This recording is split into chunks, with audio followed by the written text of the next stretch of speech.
This conference will now be recorded.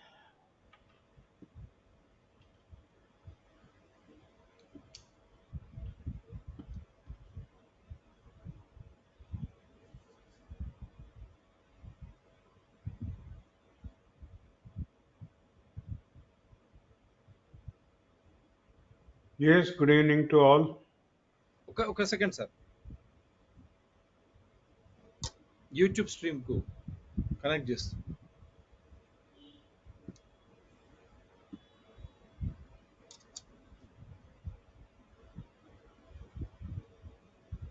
Yeah, welcome to DRTSPR show. This is Dr. Tangella Shiva Prasad Reddy alias Dr. TSPR. Namaste, Adab, hello.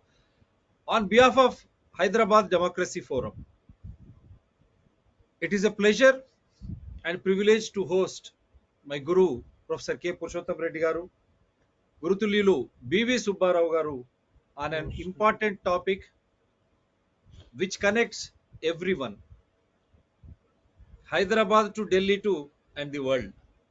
World Rivers Day. We are discussing rights of rivers and how all of a sudden rivers disappear, lakes disappear, nalas disappear, causing flooding and disturbing the temperatures. Life becomes very difficult. I'll just read one because here in India now, Kaveri dispute started between Tamil Nadu and Karnataka, and later on it may go to Tamil Nadu and Kerala on another river. Already on Krishna, Telangana and Andhra Pradesh. Likewise, inter-river disputes are happening. Why? Because the rights of rivers, how you share water, the administrators and those elected representatives and those who are advising them, I feel they are just not aware. Very sorry to say, why are we fighting? Why should we fight? And there is also a famous idiom, the third world war will be on water. So Interstate Water Disputes Act in India, I am quoting. The Interstate River Water Disputes Act 1956 is an act of the Parliament of India enacted under Article 262 of Constitution of India on the eve of reorganization of states on linguistic basis to resolve the water disputes that would arise in the use, control and distribution of interstate river or river valley, very clearly described in this act. And I'll give an example. Our own Telangana, Kalvakunta Chandrasekhar Rao Garu, he is using Godavari. He has built Kaleshwaram. All those pumps submerge in rainy season. That is the time you need to lift water and store. But that is the time they are defunct Kaleshwaram pumps. That means Godavari water goes unutilized. We don't know. He has to prove that we are utilizing it 100%. And what he has done in taking up Godavari project, he has neglected Krishna water, the share on in river Krishna. The division of Telangana state happened only on water disputes. Later on, everything followed. So there is no proper sharing pact between two new states called Telangana and Andhra Pradesh. What is the original share or allotment after the bifurcation of the states on Krishna and Godavari? There is no clear figures up till now. Instead, he is trying to construct barrages or lifting water from for in the name of flood water, that 90 TMC. But what about the original allotment of 350, 360 TMC water that he has given it, or he has forsaken it, or he is trying to impress everyone that we have only 90 TMC water on Krishna to be utilized, so that the major share of water is being utilized by Andhra Pradesh. Why? He is trying to concentrate on Godavari, and he has invested lakhs of crores there on one side, and on the other side he is converting. Land use has been changed. Every village agriculture land has been converted into farmland and real estates, and the purpose of lakhs of crores, and from where he is going to the water, God knows. That means clear share of water after the bifurcation of the state, till today it is not done on Krishna. When such is the case, the same thing has become perennial in between Karnataka and Tamil Nadu. Now later on Tamil Nadu and Kerala, likewise all the other states, we have seen the Narmada dispute and all.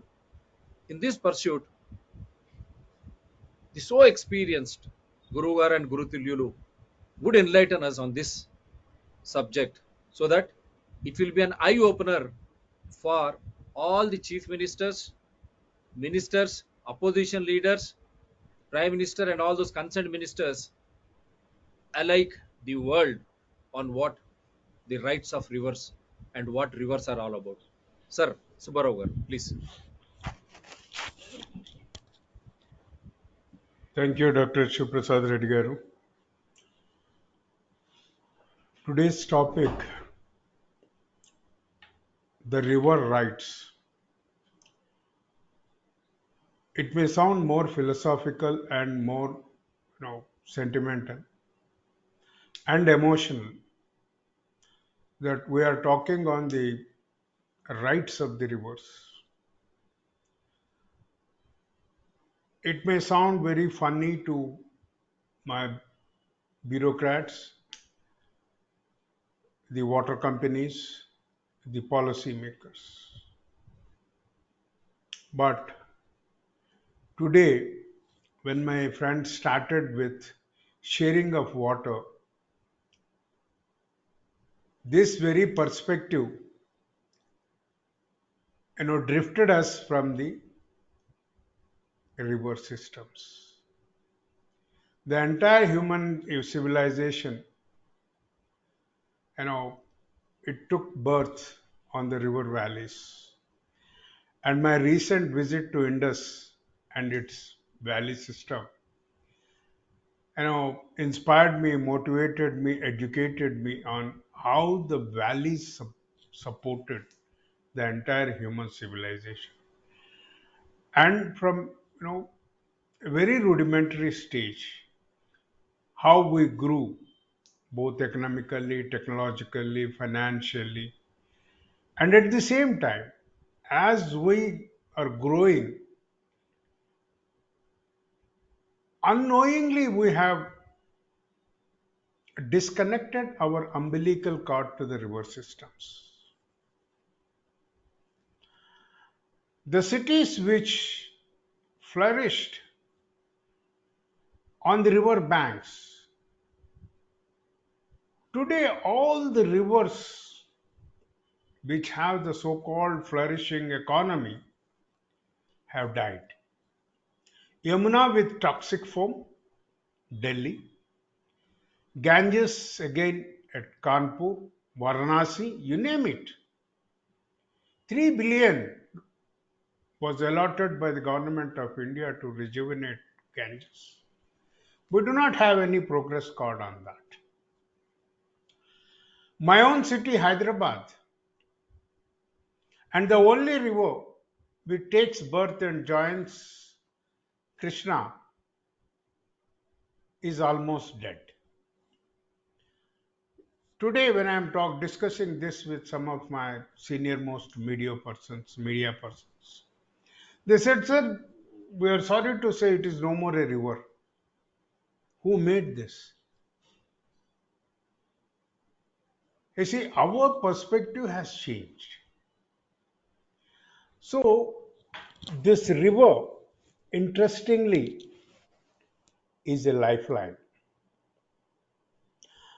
The blood that flows in our arteries and veins, that flow in the streams and rivers of this country, on this earth. We have forgotten everything. We have immuned ourselves. So 2023 is the year where the rights of the rivers have been recognized. You see, my presentation has all the details, which I do not want to read and make that monotonous. Certainly, I will share that PPT with you people. Today, across the world, the rivers are dead. economy is pushing.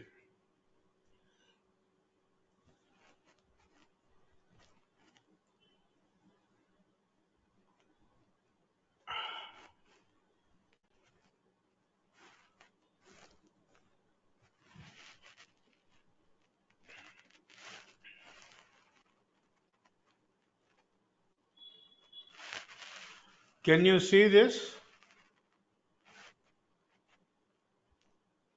Yes, sir. Okay, I'm making this a big one. Okay. Uh, okay. Now Yeah. can you see in full form? Yes, sir. This is rights of rivers. In fact, river is a representative of our entire natural systems. So I took liberty in saying that the river system represents the entire natural resources which are voiceless. Somebody has to represent them in the court.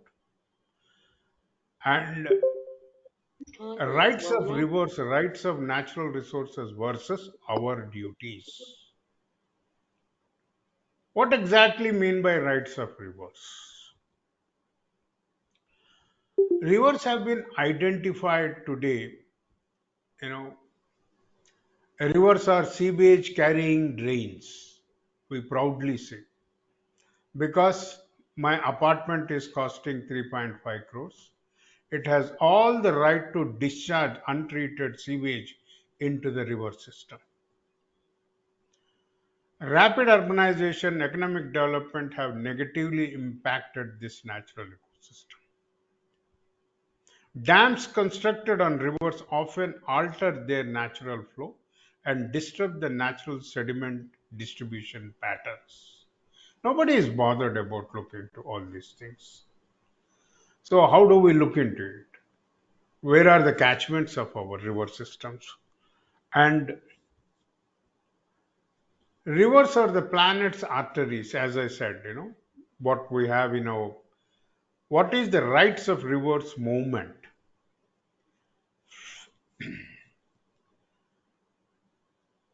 Felix Feder explains what earth jurisprudence, this is a typical legal terminology and nomenclature, means for the recovery of the world's freshwater ecosystems. Really, these rights of the rivers have been today identified highly polluted, toxic and threatening the all life forms, including the human beings. Entire ecosystems is at a threat. Then don't they have a right to survive? Don't they have a right to restore back as a life form? Do we recognize them as a life form? పొద్దున్న లేస్తే మనం గంగోత్రి యమునోత్రి ఏందేందో మంత్రాలు చదువుతాం అవును and we say pushkaram lakhs of people will go and take a dip, all that tamasha rituals around the water, but who is interested in making the river systems, recognizing them as life forms? Now something happened during the 2017 in New Zealand after years of negotiations with representatives of the Wanganui tribe. The Aotearoa New Zealand Parliament enacted the Awatupua Act 2017. This legally recognized the Awatupua, the Wanguni River, and all its physical, metaphysical elements as an indivisible and living whole. The act acknowledges the river as a source of physical, spiritual sustenance, and that the communities living along the river have an inalienable connection with and responsibility to the awa tupwa and its health, the well-being. So this is a remarkable, thing. The legal recognition of the Tiwa Tupua is unique manifestation of the Wangoni away relationship with river rather than falling within any particular legal classification. It's a very important thing, how you take the legal instrument to um, give the due rights to any system. Today we are discussing on the natural systems, which we think, it's a rubbish, it's a raw material. That being said, the story of this river provides a strong example of how to transform the law so that it harmonizes with natural world. It's a wonderful thing. It should be an eye opening to a law student, to the Chief Justice of Supreme Court. That being said, the story of this river provides a strong example of how to transform the law so that it harmonizes with the natural world. This is the real challenge. Rights of rivers versus our duties. We are great people. Indians are the foremost hypocrites on the earth. And today I join them, and I am always being an Indian. We always quote Article 51 AG Constitution of India stipulates that every citizen has a duty to protect, to improve natural environment, including forests, lakes, rivers, wildlife. If I make any complaint against the lake pollution, a lake encroachment, a river encroachment, I am being prosecuted. I am being harassed. But my constitution says it is my fundamental duty. And the system is not allowing me to exercise my fundamental duty towards the natural systems. It could be a wonderful thing what happened in 2017 at New Zealand, but it happened 70 years back in my country under the constitution. The National Water Policy 2012 mentions that the need for conservation of rivers, prohibiting encroachment, diversion of rivers, it recognizes the environmental needs of the floodplain. This is a highly a limited statement. It limits the scope, the entire thing, which needs to be reviewed and discussed. So I think myself and Professor Purushotham Reddy were fortunate in 1992. After release of the book, we conducted a workshop, national workshop on rights and responsibilities, environmental rights and responsibilities in Jubilee Hall. So this recalls us that moment. Worldwide, there has been a wave of initiatives to grant rivers a right as a way of protecting them. You see, giving a right, recognizing a right is to protect them. So how do we take this? The Earth Center is working towards passing Africa's first law establishing rights of rivers. The river rights perspective was developed in advanced liberal democracies with large aboriginal populations such as Australia and New Zealand.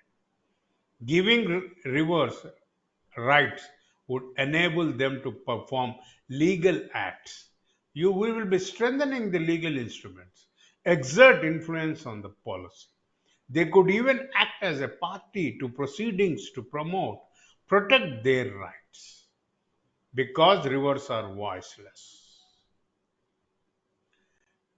River rights would include the rights of river basins across the national boundaries. It's very important. Recently, I could see the transboundary rivers which origin in India and pass through Pakistan. This is because water quality is affected upstream economic activities and land use. This holds true for all the rivers. Today, Godavari River, more than six states. Rivers are important resources. Okay, all that. Blah. Many countries have taken steps to consider river as a living entity. Today, my emphasis is the world started realizing that river is a living entity, and it's time for us, all the like-minded people, to make our governance to realize this fact. It's not beautification and all that blah blahs. A measure that has helped in conservation, rejuvenation of rivers. River has been adopted as a legal person in Ecuador in 2008, Bolivia in 2011, New Zealand 2017, Bangladesh 2018. The Punjab and Haryana High Court passed an order in 2020 stating that Sukhna Lake in Chandigarh city is a living entity. Can we make our Hussain Sagar a living entity? Can we make our Aminpur Lake as a living entity which has been awarded with biodiversity? Is it rights equivalent to persons? My question is the legal system sleeping in this country? I have not come across a single case in the either in the High Court or in the Supreme Court or in the district courts that based on these you know outcomes someone has filed a case. In 2017, the Uttarakhand High Court declared Ganga and Yamuna and their tributaries as legal entities. Are we treating that? If so, why there is so much calamity in Himalayan regions?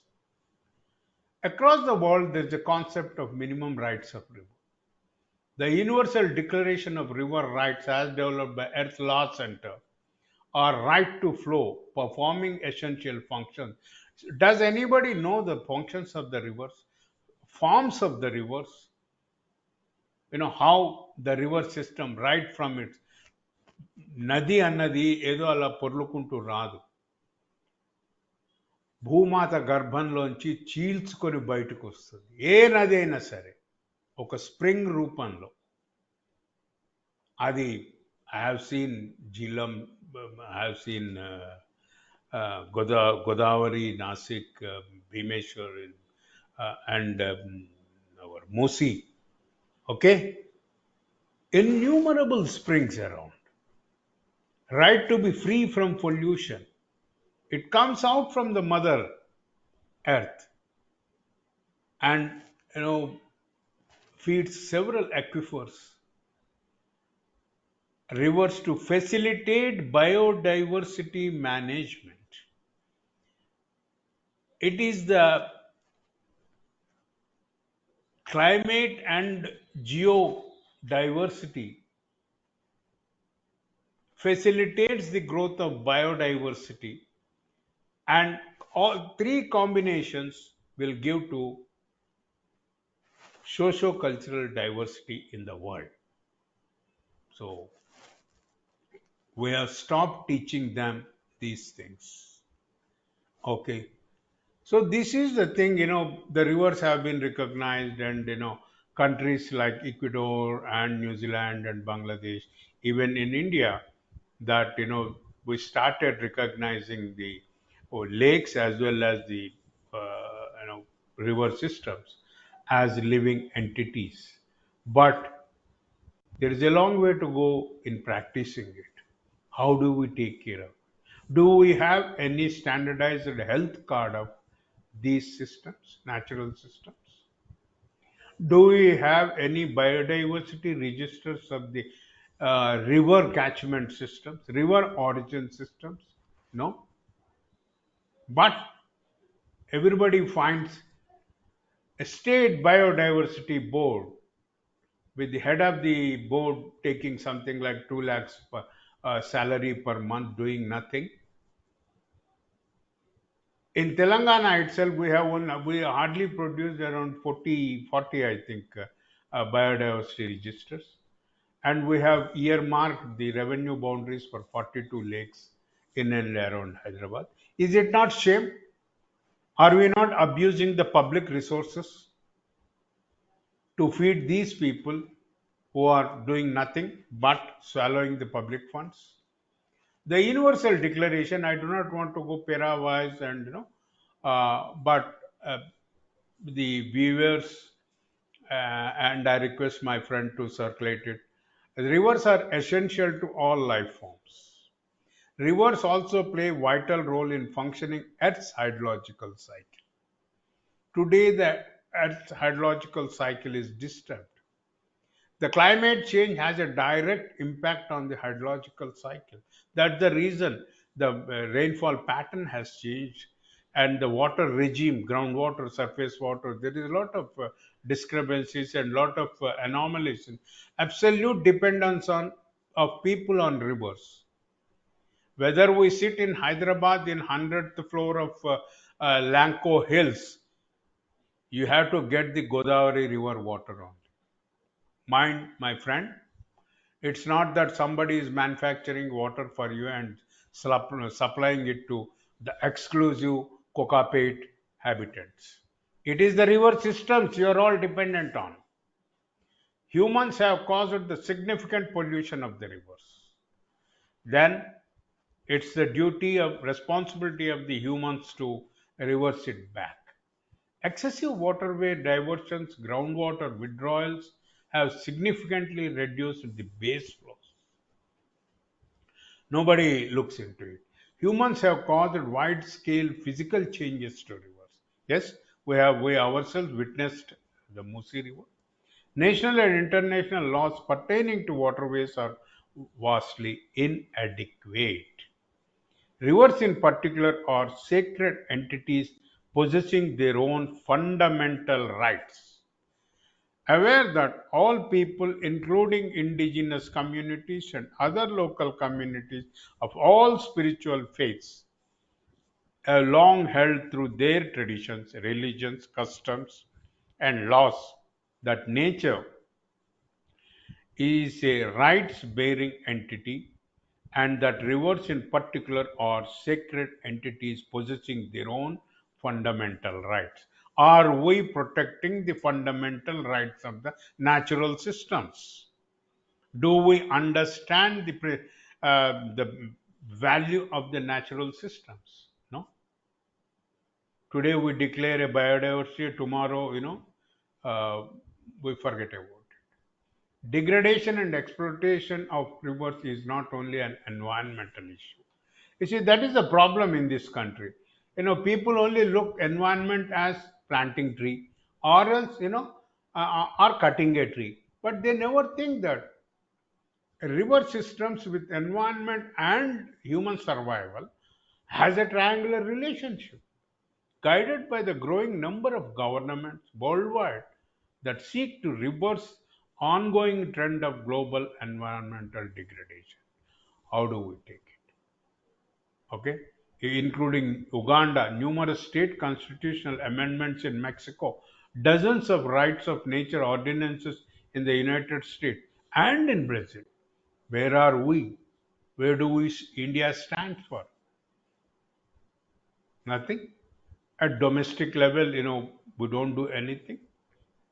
We have become good showmasters. Further guided by the growing legal recognition of the inherent rights of rivers. Convinced that recognizing the rights of nature, particularly recognizing those rivers' rights contained in this declaration, will foster the creation of new legal and social paradigm based on living in harmony with nature. This is the most important statement. This is the statement to take back home. Foster the creation of new legal and social paradigm based on living in harmony with nature. All the state governments have to open up their eyes. All our master plans have to reoriented. All our master plans have to be reviewed. And we have to come out with a new master plan where the human settlement lives with the nature. So there are some 9 points where they have fundamental rights set forth in the declaration standing. Perform essential functions. Further establishes the health of watersheds and river basins. We do not understand. Even the concretized urban areas have their watersheds in a different form. We need to look into it. Maintains that in order to ensure full implementation enforcement of these rights on behalf of the river's rights who may represent the river in any legal proceedings. Okay. Determine their best interest and integrated assessment. Watershed health. Fundamental river rights. Asserts the government shall consider the decommission of all dams. This is a very interesting and a challenging statement in the declaration. How the people have to. The photograph on the right side is the Fang River at Leh area, actually. So that is all about the declaration and what the preamble and declaration part. History was made in March this year when High Court of Uttarakhand said living entity Ganges and Yamuna with all corresponding rights, duties, liabilities of a living person. Okay, I request my entire legal domain to look into it. River basin organizations should be established, take decisions on. This is what, when we wrote in the status report in 1990, Anna and myself and some other people, who emphasized on establishing the river basin organization. Even to this date, government did not establish a river basin organization.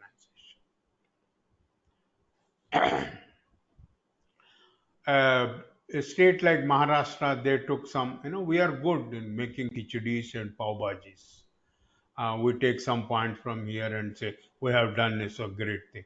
The draft national framework bill, master plan, river basin, master plans. Are we doing it? This is an interesting. The draft national framework bill, May 2016, talks about integrated river basin development and management and mandates every state government to develop, manage, regulate basins of rivers through river basin master plan. Did we initiate, at least did we discuss on these things? This bill, unfortunately, is yet to become a legislation. మన దగ్గర legislation కానీ చాలా ఉంటాయిలే ఫాల్తూ bills అవన్నీ మనం చాలా జల్దీ చేసుకుంటాం కానీ even this nobody ask for it because even the honorable members sitting in the opposition party have little knowledge on these things. This bill, unfortunately, is yet to become a legislation. The National Mission of Clean Ganga has proposed urban river management plan, adopted the River City Alliance, selecting few cities to plan sustainable management of urban rivers, which is louder. What is urban rivers? Urban is a part of a river. So it is the river planning and development system that should take care of the and regulate the urban growth. This sentence I totally reject. And I request my friend Dr. Shiv Prasad and Anna Professor Purushotham Reddy to throw light on this. Unfortunately, the river water framework does not cover all dimensions of river management. That means new projects, engineering, maybe. For instance, it is silent on river reservation zone policy to protect natural ecosystems along side river and its tributaries. Okay. The rights of rivers offer us an, before we conclude,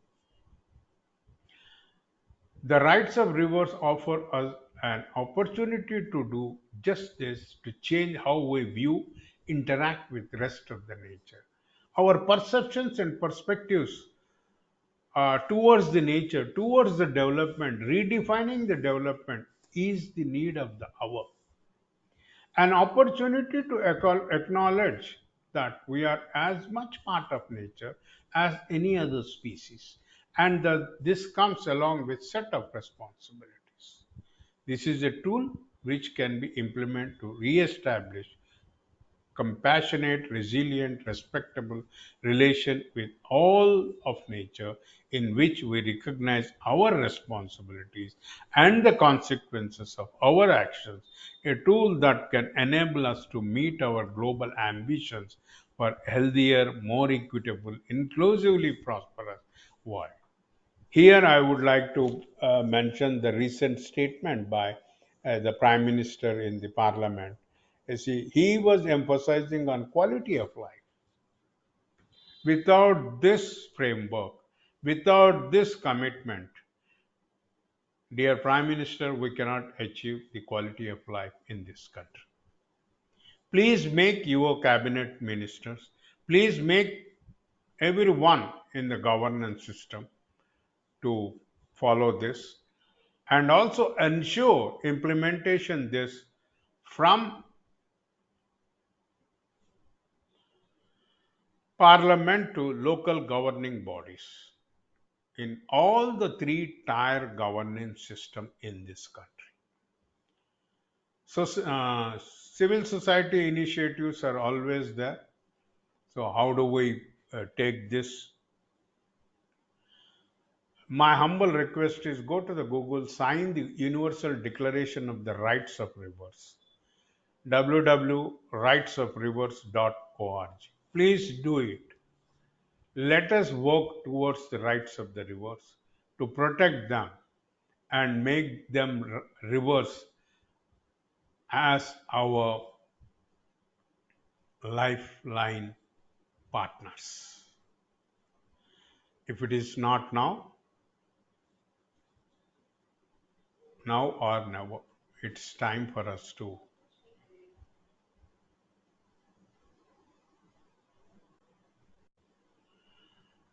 Okay, thanks, Anna.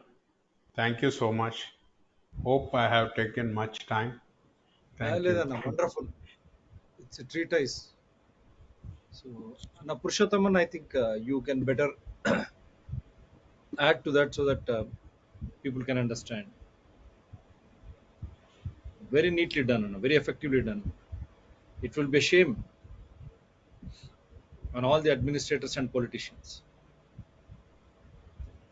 Thank you, Dr. TSPR. At the outset, I was just wondering the excellent presentation by my friend B.V. Subbarao Garu, because being an academic, I love good presentations, particularly when somebody does it with all full of knowledge and supported by practical work. Recently, our friend has visited Himalayas and has traveled long distances to go to the places where the rivers originate, and he was there for nearly a week. But you add this knowledge to the previously accumulated knowledge, his studies in Pune, Hyderabad, and several other countries. How the rivers originate. And one wonderful sentence which he used today, that the river comes out from the womb of the Mother Earth, and then it begins to flow. Actually, river is an ecosystem, and I was trying to connect to the different ecosystems as mentioned in the subject of environment, because this subject in modern times is about 60 years old. I'm not saying that this is the period of the growth of the entire subject, from 1960 to presently, say about 62, 63 years.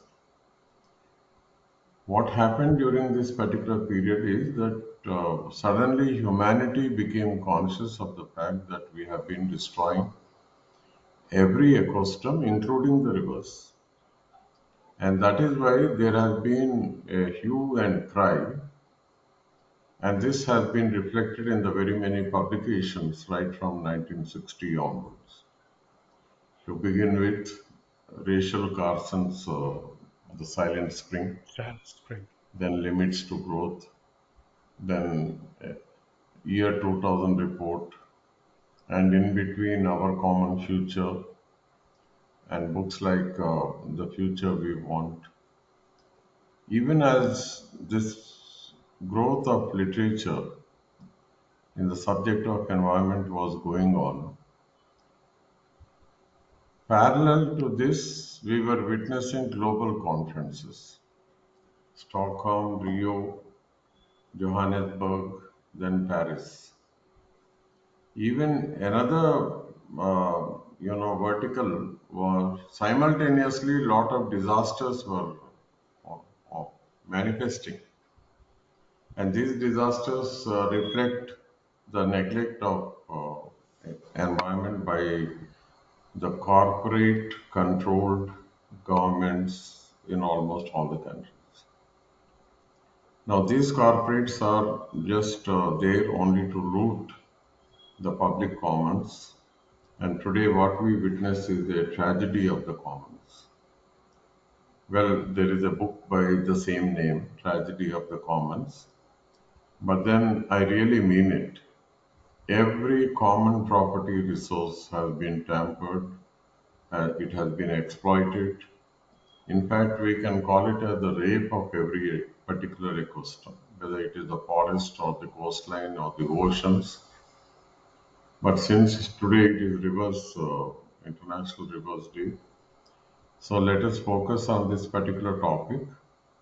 Now, when we look at these rivers, particularly from the Indian government of India and the people of India point of view, I agree with my dear friend that every river in this country is encroached upon, and then there is a removal of sand from the riverbed, and encroachments by not by the poor, because when a poor person encroaches, he can easily be driven away.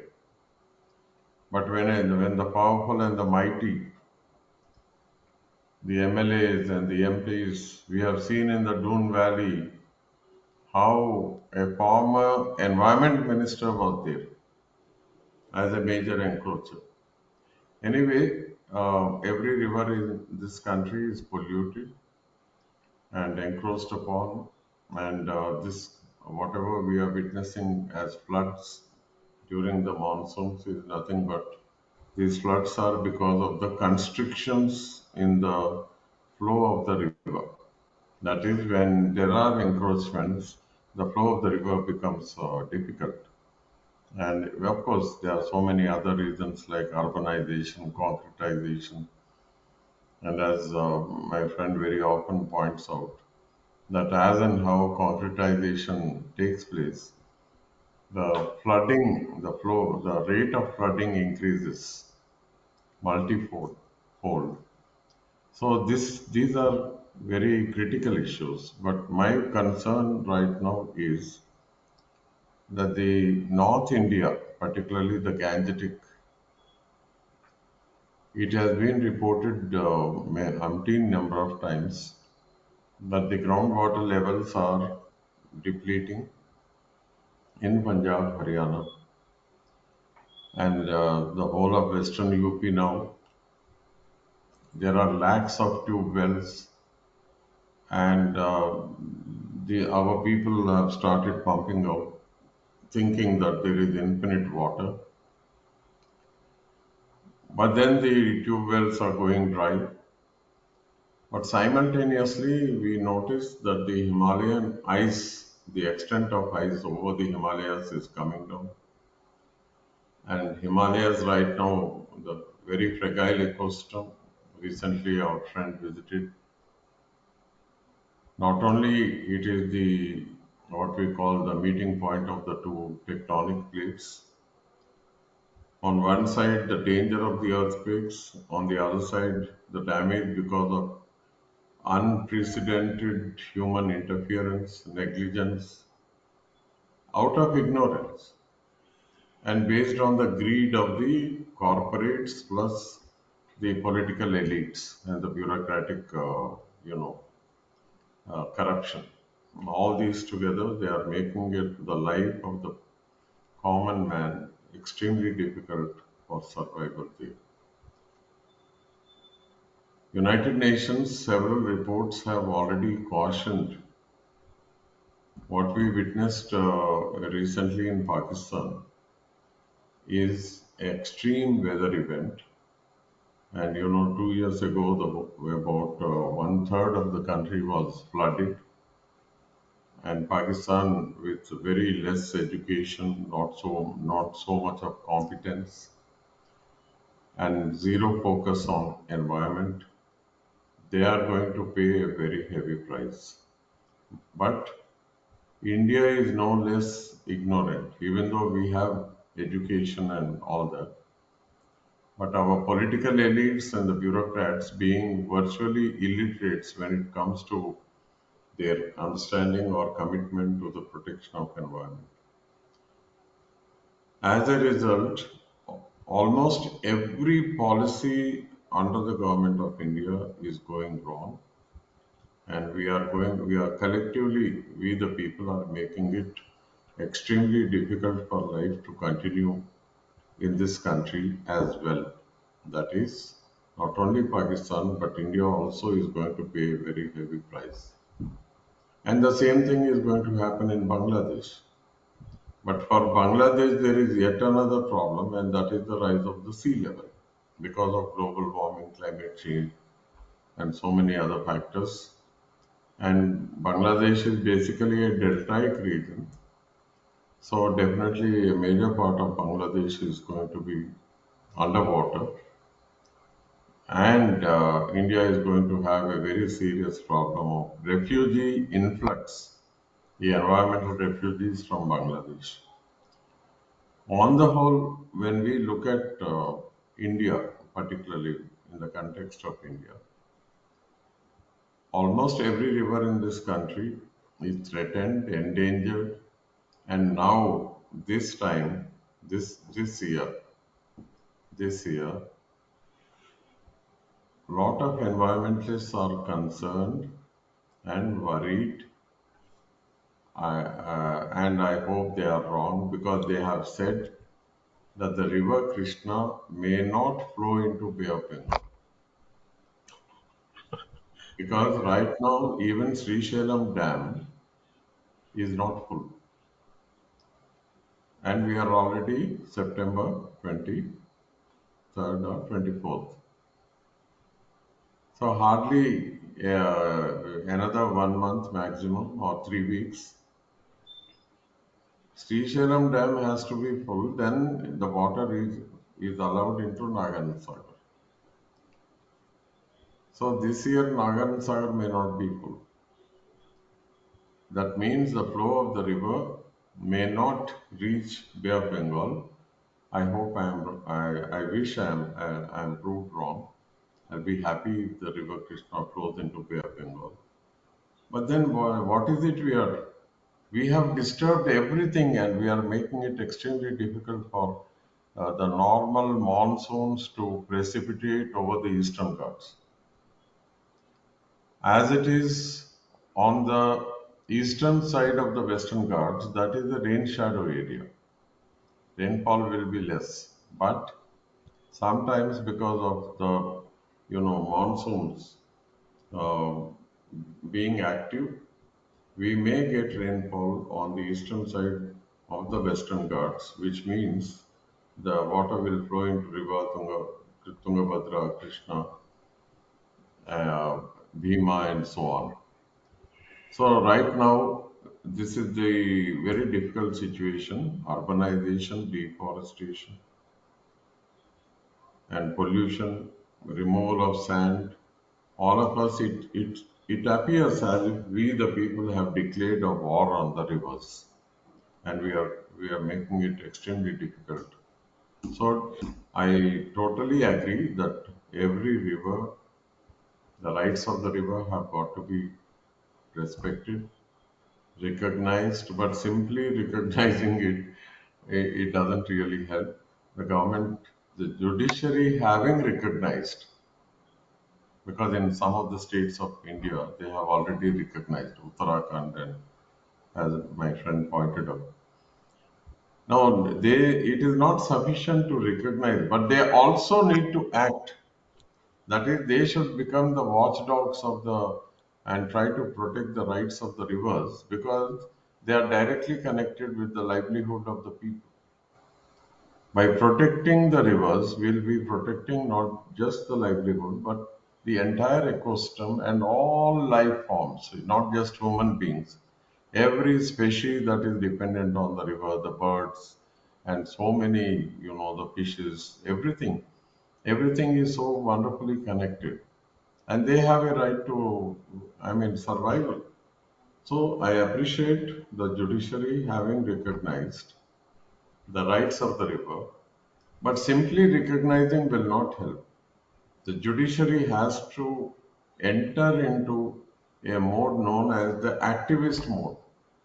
We witnessed this particular phenomena by the Supreme Court during,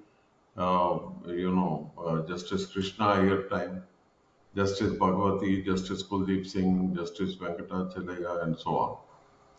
And thanks to the efforts of people like MC Mehta and so many other environmental activists of this country, several landmark judgments have been given. But the tragedy of India is that these judgments are not converted into justice. Somewhere the flow of the justice is clogged and it is not reaching out to the people nor to the ecosystems. Therefore, I think India, we the people of India, we need to have a new constitution, a new constituent assembly, because right now there is a big flaw. All those international agreements which have been entered into, right from Stockholm to Rio to Paris, including all the conferences of parties on climate change, on biodiversity, and the very many agreements entered between the nations, multilateral, bilateral, and global agreements. All the gist of all this have got to be incorporated in the constitution. Otherwise, there is no mechanism. Right now, if a student of law wants to understand the constitution, we only view it as, we the people of India having solemnly resolved to constitute India into a sovereign democratic republic, and in between, secular and socialist were added. But we are demanding right now, environmentalists in this country are demanding that we also add sustainable development because India is, what is the goal of India? What the not just India, the goal of a human civilization right now is that we have no choice, but we need to organize sustainability of development, and we have to reduce our carbon footprint. All these things have to be entered or updated into the constitution. And again, having updated, the judiciary has to be true to the Constitution and try to protect the rights of the people. And this can happen only when every ecosystem is taken care of. Unless the river's rights are protected, our right to sustainable living cannot be achieved. Once again, I thank my friend Subba Garu for the excellent work. Actually, that is good enough for a PhD topic, and he should be conferred immediately a PhD because for him this is nothing, but we have to acknowledge somewhere. It's a monumental work, original work. So, as a lover of knowledge, I respect his contribution, and it's a great thing. I hope the people of India will respond positively. No, thank you. Thanks, Anna. Thank you so much. The one point I would like to Yeah, contribute actually. I take this opportunity to thank Dr. Sarkar from TERI and Sri Arvind Kumar, President, Chair, and Founder of the Indian Water Foundation. Both of them contributed towards great, promoting the river rights in this country, great, and great. many more unsung heroes also. So I thank all those people who are working relentlessly for the rights of the rivers in this Yeah, country and in I this world. also join you in thanking them. Thanks, We sir. Thank thank you. DRTSPR channels also join all of you to in thanking them. Great. And I'll just like to add only two or three points. I think this is pleasure, knowledge at its best.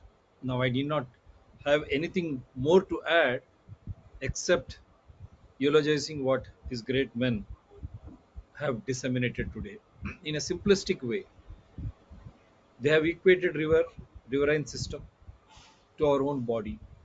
How our heart, arteries, and veins, they're all connected, and how the function of artery and veins in carrying oxygen and all which is available, and in doing so the nutrition to the entire cells or tissues, the same runs into the riverine systems, very clearly stated as acknowledged by Guru.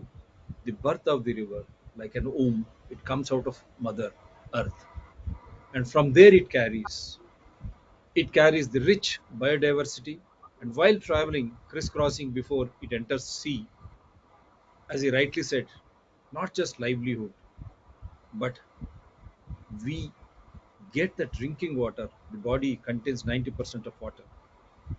And not only that, the rich minerals or whatever you say, the vitamins, everything is embedded. So natural this resource is, and so beautiful these rivers are in carrying such natural resource, that in itself is a wonder, nature's wonder. And what is that we are doing? Now, our Honorable Prime Minister comes up with a new agenda, linking of rivers. Why do you need to link a river? And I give you, we have been doing last time also, Ken Betwa. A small river, a major river is linked with a small river. Just understand the catchment, the basin, ridiculous. And not only that, in doing so, our own Prime Narendra Modi ji's pet projects of river, of tigers, the Tiger River Reserve is also gone, making fun and mockery. They speak something, and when it comes into action, they are doing something else. That means our politicians and our administrators in action and their advisors, they are traveling in a different direction when it comes to the policy decision making. And that too, again, they are concretizing in the name of linking of rivers by allowing these big contractors, I don't know, global tenders or not, they are assigned with these, and they get commissions, and those political parties they enjoy to fund these election expenses, enticing voters out. The electoral bonds is a big example. It has become opaque. We do not know which company, which corporate company, how much it is funding which political party. That means the angle of corruption is totally shut down. The transparency is totally shut down. And in doing so, we are destroying our rivers. Why are rivers becoming dry, going dry? As rightly pointed out by this great men, the sand mining. The mining is the biggest aspect. Then, along with that mining, when you disturb the nature and the naturality of a river, then what happens? Then comes the encroachments. The full tank levels are encroached everywhere. Subban has sent me a photograph wherein I don't know which country it is. The entire river vanished. you. It was Uh, shocking. Morning. that Then is, I thought, river going to Aral Sea. or else, Long back, I showed Aral Sea. It became dry. right, So as Anna pointed out, it may become a part of Bengal, which Krishna Krishna, is now feeding, Krishna, may they, become dry. right? Because catchment areas encroached, or they are sucking water out of it, or sand mining. These are all the curse of the modern day living. And in doing so, encroachments, sand mining, mining of rivers, encroachments, and add to that the pollution, the pollutants which are being released into the rivers. How MUSI has gone into a sewerage tank now. MUSI River has become a sewerage tank shamelessly.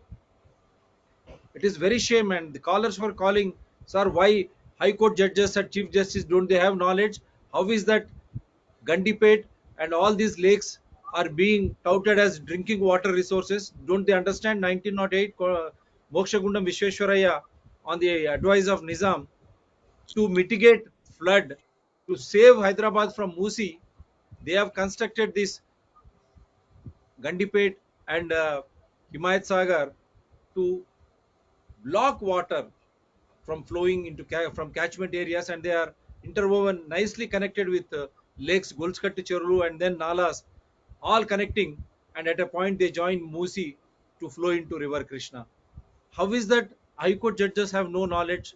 Before my show they were shouting, why 111 GO? How can a judge say it allowing trial or inquiry on the drinking water basis? Don't they have knowledge? This was, I said, I told them, don't become angry, we are going to take up that issue later.